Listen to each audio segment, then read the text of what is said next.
Hey everyone. You know, I didn't really watch much of the Cruiserweight Classic tournament when it was on. Although I can catch up on most of it because it's on demand on WWE Network.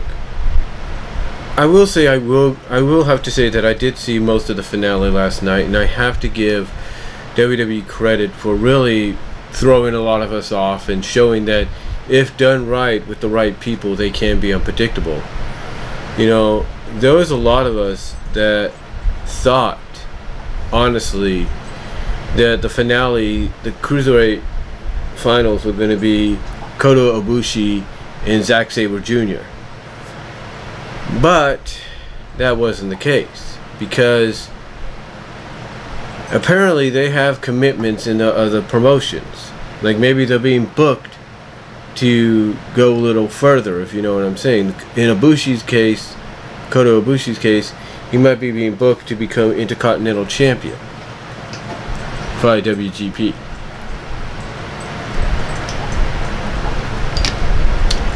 Zack Sabre Jr., as far as I know, I think is champion of the promotion in the UK that he's the face of. So they still have the commitments there.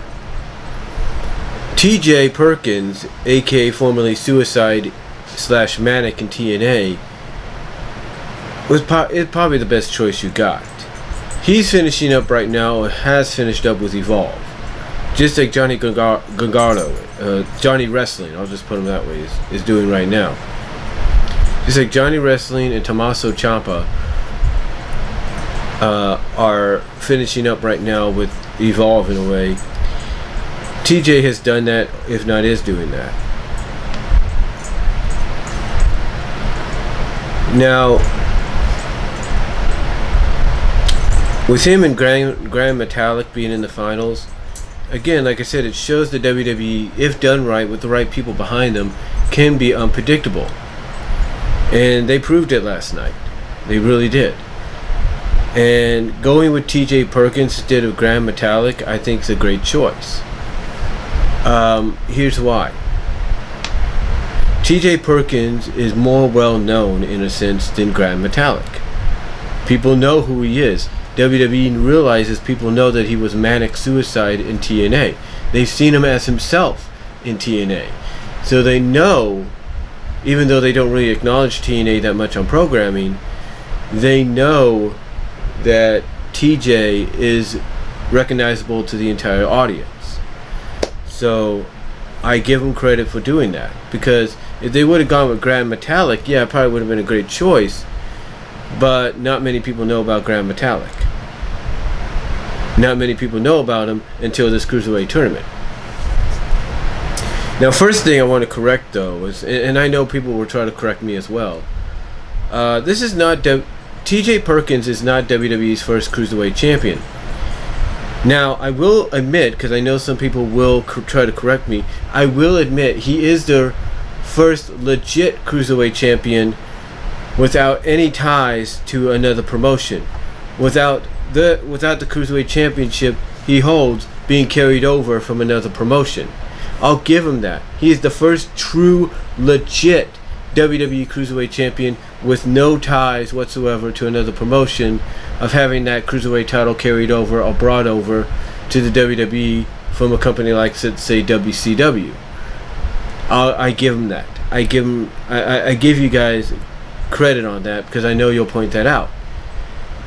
But when you look at the history books, in a sense, WWE's first Cruiserweight champion, even though it still had ties, its lineage was still tied to WCW, was Tajiri. And that officially became reality towards the end of 2001. Now, like I said, I understand that TJ Perkins is the inaugural Cruiserweight champion of WWE without any ties to anything. Like, this is WWE's first legit Cruiserweight championship with no ties whatsoever. But it's not the first Cruiserweight championship in the company. It's the first done by them only, with no ties, no lineage connected to any other promotion, but it's not the first one they've had. So we got to remember that. You could You can have Mauro and whoever this girl is talk about, oh, you know, TJ Perkins is the first Cruiserweight champion, WWE Cruiserweight champion. Yes, he's the first WWE Cruiserweight champion, you know, legitimately without any ties or lineage connected to another promotion which the title comes from. I give him that. It's the first legit Cruiserweight champion without, like I said, without any ties to another promotion or it being carried over from another promotion. But that's the only thing that separates it, because a lot of people will still say that despite how you look at it, the first Cruiserweight champion, I believe, for WWE was Tajiri at the end of the Invasion storyline in 2001, and it was around that time that it became official. That the WCW Cruiserweight Championship became the WWE Cruiserweight Championship. So, with that said, I totally get where a lot of you will come from when you say, well, he's the first, well, what they're saying is he's the first real Cruiserweight champion they've had that doesn't have anything to do, or that, is holding a championship that is legitimately theirs. It's not carried over. It's not rebranded. And I get that. I really, really do. So, in a sense, you guys are right. He is the first legit WWE Cruiserweight champion whose championship has no ties, no lineage, no rebranding connected for basically no lineage, no connection, no carryover from another promotion. I'll give him that. But we got to remember the Cruiserweight champion. Got to remember WWE's had Cruiserweight champions in the past. Yes, that Cruiserweight title was brought over from WCW at the end of the Invasion, like I've been saying. But the win-win situation here is you still have that history of Cruiserweight champions that TJ Perkins is following in the steps of, but he's creating his own history by being the first inaugural WWE Cruiserweight champion ever that has no ties to any other promotion and has not been carried over from any other promotion. Now, with that said, again, I give WWE props for really throwing us off and going with the finale of Metallic and Perkins. I give them that. The only question is, where do they go from here? Well, the Cruiserweights are going to be on Monday Night Raw, and quite honestly, despite the fact that Monday Night Raw, according to people like Brian Zane, Solid Monster, Deluxe Man, and maybe even the Schleg Daddy, when he feels like it, it could have its positives and somewhat its negatives. This is something they need. Because let's not forget, when WCW had the Cruiserweights, I think as Eric Bischoff put it, every top of the hour, they would kick off that hour with a Cruiserweight match. They knew that if they were 2 hours or 3 hours, whatever, they knew they had to start that hour with a Cruiserweight match to keep people on the feet, to keep the fans excited. So, to me, I think WWE needs to follow that format. I think they need to follow the format of kicking the first hour off somewhat, like the first match, even after a promo, short promo, whatever, or the first match. The first thing, actually, people see when Raw starts is a Cruiserweight match in that first hour to really kick things off, get them off the feet. Second hour should be the same way, Cruiserweight match. Third hour should be the same way, Cruiserweight match. You need to basically begin each hour with the Cruiserweights, because that way it gets the fans electrified, it gets them on their feet, and it makes them want to see, and it makes them excited for what's to come even more so. In other words, it revitalizes them. Because, let's be honest, a 3-hour Raw is not easy to sit through. So, by putting the Cruiserweights at the beginning of each hour, that's going to revitalize the fans. That's going to get them rejuvenated and interested and invested in what's to come for the rest of the show. Because they know that every hour, that at the top of the next hour, they're going to get another exciting Cruiserweight match. They know that. So I think that's what WWE needs to do. You could go with the standard WWE kicks off Raw with promo kind of deal, but the first match you should have is a Cruiserweight match right off the bat. And then you, like I said, continue that with the second hour. Kick off the second hour with a Cruiserweight match. Third hour with a Cruiserweight match. Give them enough time to get the fans excited and in the palm of their hands, in the palm of Raw's hands, so that people will be excited to see what the rest of the show is going to offer. To me, that is the best thing to do. That's the best thing to do. Now, you're probably wondering, now you're probably asking yourself, well, not asking yourself, but you're probably thinking, you're probably asking yourself, I should say, is WWE going to screw this up? Hopefully they won't. Hopefully they won't, because, like I said, if they follow the format, putting the Cruiserweights on at a time where they can get the fans off the feet, which is like at the top of the hour. Get them off the feet. Get them excited and enticed and invested in what's to come for the rest of the show. Then you're going to do a great job. Give them 10 to maybe 20 minutes or something like that. Well, not 20 minutes, but 10 to 15 minutes. Give them time to shine. Give them time to get people off their feet and, like I said, excited and reinvigorated and invested into seeing what's going to come next on this show, because they know that because one of the things they'll look forward to is the next Cruiserweight match. So that's the format, in my opinion, Monday Night Raw needs to go with. Cruiserweight matches at the top of each hour. You can even do similar to what WCW did. You can have tag team matches. You can have a singles match, but have some kind of variation of the Cruiserweights in some shape or form, so that way, the fans will be excited, they'll be rejuvenated. I know I'm repeating my words here, I do apologize, but they will basically be ready for what's next on Monday Night Raw. And if that is done right, word of mouth will get around to everybody else that pretty much feels that watching Monday Night Raw is a chore. And by having word of mouth go around saying, oh man, you got to watch Raw now, because at the top of each hour they're going to have a Cruiserweight match that just steals the show and nobody could top it. And it gets you excited and wanting to see more, even if the show sucks for a majority of it or whatever. It keeps your eyes on the product, keeps your eyes on the show. It doesn't make you tune away. If that happens, then WWE, along with Monday Night Raw, will have done its job. This Cruiserweight Classic would have paid dividends in the end. And it would ensure the possibility of SmackDown having a SmackDown Cruiserweight Championship. Because rumors are going around that's possibly going to happen.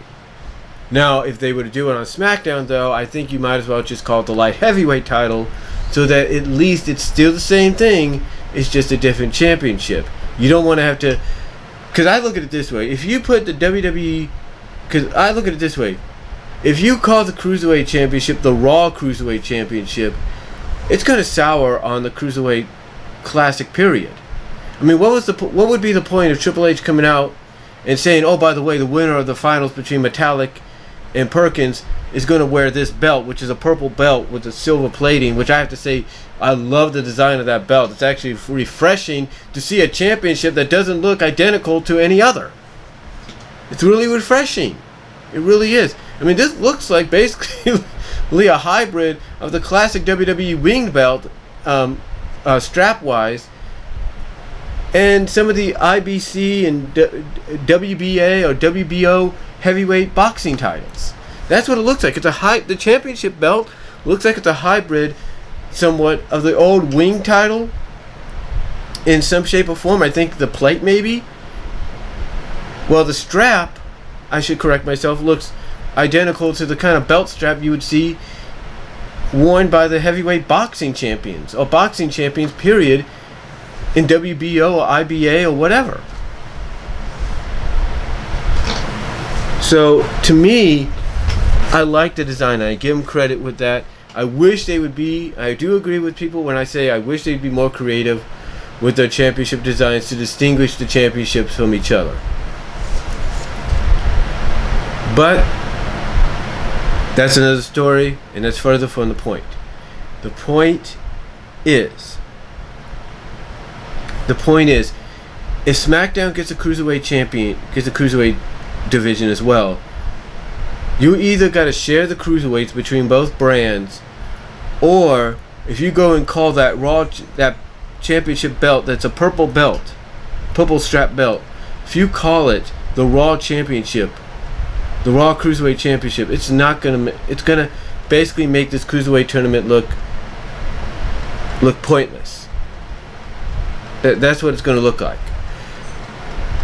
So to me, if SmackDown's gonna get their own cruiserweights, don't call them cruiserweights, call them light heavyweights. Distinguish yourselves. In fact, even go a little further, call them lightweights. There you go, lightweights, welterweights, middleweights, whatever. Call them something other than cruiserweights, something that's similar in tone. I would say either lightweights or light heavyweights is probably the best way to go. But again, like I said, I give WWE props and credit for doing the unpredictable, the unexpected last night, and hopefully they won't botch this, and they might do what I suggest, and that's have the cruiserweights on at the top of each hour to get people in the arena and watching at home off the feet, rejuvenated, revigorated, and invested into seeing what's to come, and not wanting to turn away to watch anything else, whether it's Monday Night Football or some kind of primetime sitcom or movie. If they do that, then like I said, the Cruiserweight Classic tournament would have paid dividends. But now rumors going around, but that being said, rumor is going around that next year's Cruiserweight Classic could be a women's Cruiserweight Classic. Really? Did WWE not see what WCW did? Because if I remember correctly, WCW screwed the pooch on the women's Cruiserweight division. Yeah, they screwed the pooch. You wanna know why? Their tournament was mostly seen on Saturday night. Yeah, it was mostly seen on their weekday shows. Whether it was Saturday night, whether it was worldwide, pro, whatever. They screwed the pooch. I think maybe once or twice was a match seen on Monday Nitro. They even freaking crowned their inaugural champion, I think, on Saturday night's main event. On a taping of Saturday night's main event that was taped. Well, not Saturday night's main event, but I think they crowned their champion, the inaugural Women's Cruiserweight Champion, on an episode of Worldwide. So, I don't know. I mean, I understand you want to capitalize on the women's revolution. I get that. But is WWE not seriously realizing the risk they could be taking here? I mean, I'm not doubting they won't do a fantastic job if they go with a women's Cruiserweight tournament next year, but you seriously gotta do a lot of research, WWE. You seriously gotta do a lot of studying, a lot of researching, a lot of thinking about what you're gonna do here, because I understand you want to continue the women's revolution, but a women's Cruiserweight tournament, to be next year's Cruiserweight Classic, I just don't know if that's gonna work. So we'll just have to wait and see. But WWE, I hope you know what you're doing next year if you go with that decision. So that's all I'm going to say on it, and hopefully WWE doesn't screw this up. Let me know what you guys think down below.